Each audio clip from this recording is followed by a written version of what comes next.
जन्म लेते ही माँ इनके शादी के गहने जुटाने लगती है। क्या सही है क्या गलत हर बात पर समझाने लगती है।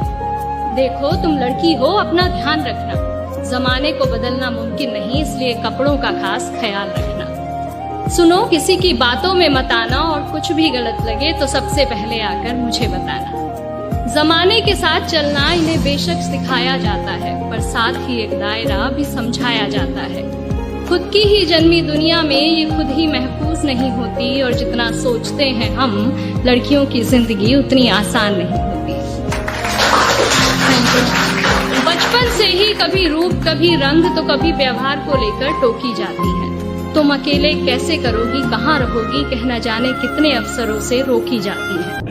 कि हम वो है जिन्हें पैदा होते ही उम्मीदों से लाद दिया जाता है, फिर थोड़े बड़े होते ही किताबों का बोझ डाल दिया जाता है। बड़े लाड से रखा जाता है, बड़ा प्यार किया जाता है, कभी कभी गलतियों पर डांट भी दिया जाता है, तो कभी कभी शरारतों पर हमें मार भी दिया जाता है, और फिर हमारे रोने पे हमें पुचकार दिया जाता है और बड़े प्यार से समझा दिया जाता है कि तुम लड़के हो, ऐसे रोया थोड़ी जाता है। तुम्हारे आंसुओं को तुम्हारी आंखों में कैद कर दिया जाता है, तुम्हारी भावनाओं को तुम्हारे दिमाग में बांध दिया जाता है, तुम्हारी काबिलियत तुम्हारे मार्क्स पे जज की जाती है, तो तुम्हारी औकात तुम्हारे कपड़ों से ही बता दी जाती है, तुम्हारी ताकत तुम्हारी बाजुओं से नाप ली जाती है, तो तुम्हारी खूबसूरती तुम्हारे शक्ल से ही समझ ली जाती है, तुम्हारी नाकामयाबी पर तुम पर हंसा जाता है, तो तुम्हारी सफलता पर किस्मत का टैग लगा दिया जाता है, तुम्हारे प्यार को कितना इजीली चुतियापा कह दिया जाता है, तो तुम्हारी की गई चीजों को पागलपन समझ लिया जाता है, तुम्हारे दिल टूटने पर हाथ में मदिरा थमा दिया जाता है, तो तुम्हारे अधूरे प्यार को कटवा लिया का टैग दे दिया जाता है, तुम्हारे फीलिंग्स का गला घोट दिया जाता है, तुम्हारे इमोशंस को फांसी पर चढ़ा दिया जाता है, और बड़ी सरलता के साथ कह दिया जाता है कि तुम लड़के हो, ऐसे टूटा थोड़ी जाता है।